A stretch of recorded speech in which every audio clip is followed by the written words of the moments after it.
Hi, my name is Kevin, and I'm really excited to be here.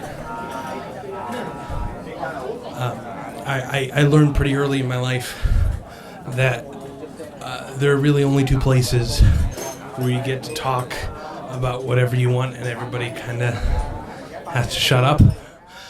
One is you can do this, stand-up comedy type stuff, or you can go into the priesthood. And I know a lot about the priesthood because I was raised Catholic, and standing up here now, I think that maybe I made the wrong choice. You think about the priesthood. It's kind of a good deal. You get your 15 minutes once a week. You get to use reference material. You have it right there, kind of on the pulpit, which is the Catholic word for podium. But I think the best part is that no one is allowed to interrupt. I sat through a lot of Catholic masses when I was a kid, and the priests kind of knew that they could get away with anything, so they'd start making their edgy jokes. Noah and Jesus and Satan were all out playing golf, and it didn't really matter how bad it got. You never really heard someone yelling, "Free bird!" Because there are rules in church. You gotta follow them.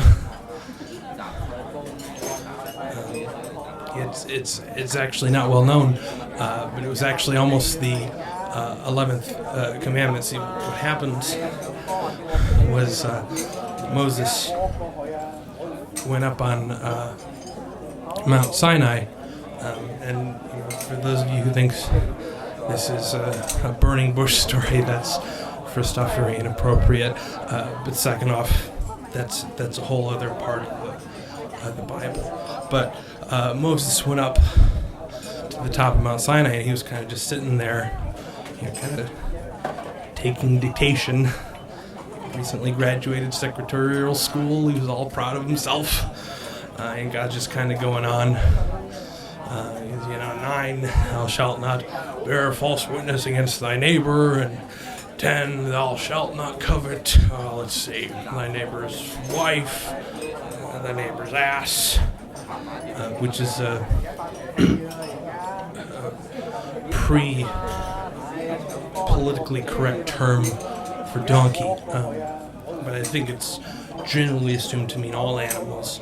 You shall not covet the manservant or maidservant, which is a pre-politically correct term for slaves. And he's going on, or basically anything that belongs to thy neighbor. And 11, thou shalt not enter. And at this point, Moses kind of goes, "Hey, God, listen, I love what you're doing about these are great commandments so far. I love the not coveting the wives and not coveting the slaves. I really love the slave part, but listen, I'm just out of tablet. Maybe we can keep it concise." So what I'm saying is I ended up not going into the priesthood.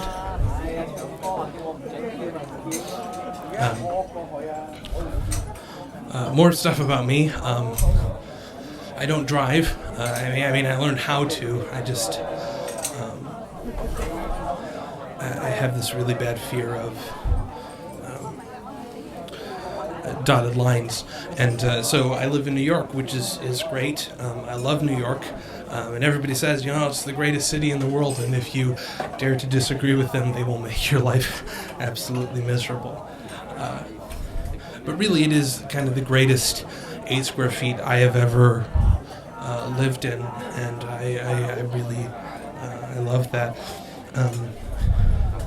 But it's interesting to me because New York is kind of this wonderfully designed city, and they have this huge grid system. You've got all of these streets, 42nd Street, all the famous ones. I think that's the only famous one, and then there are all the avenues.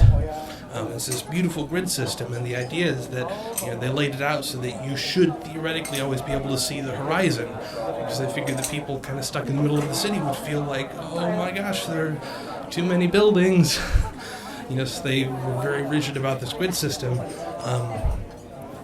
But Broadway kind of messes that entire thing up because it kind of cuts across diagonally across the entire thing.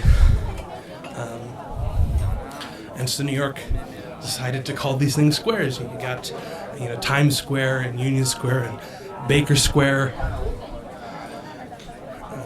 which isn't. There's not actually a Baker Square in New York. I just wanted something that kind of mixed it up, so I apologize. But they call those squares, which is funny because anybody who knows anything about geometry knows that's a triangle. And what a sad indictment of the taxonomy of urban planning. But New York is really fun. It's interesting to me because I used to live in the Midwest where you really couldn't get by very well without a car. If you wanted groceries, you kind of had to wait for a pleasant day, and you get a saddle pack. If you were going to get groceries, you packed your bags and you waited until the sun was, you had to measure the degree it was up from the horizon. Just you go out and get food. And New York's not like that. I leave my apartment and there's Chipotle next door, and there's a Starbucks next door, and I can get anything I want. It's amazing. But I think the interesting thing for me is that people go like, wow, we can access absolutely anything. I bet delivery is great here.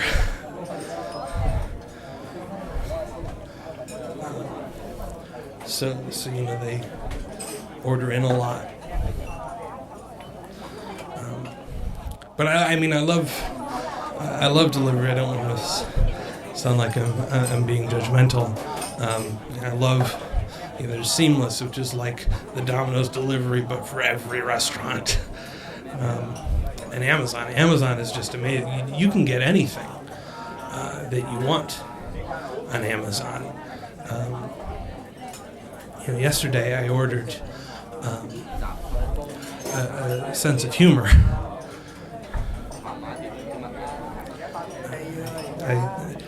I even coughed up for the rush shipping. But I need to find out about their return policy. So, thank you very much, everybody. You've been great. Have a good rest of your evening.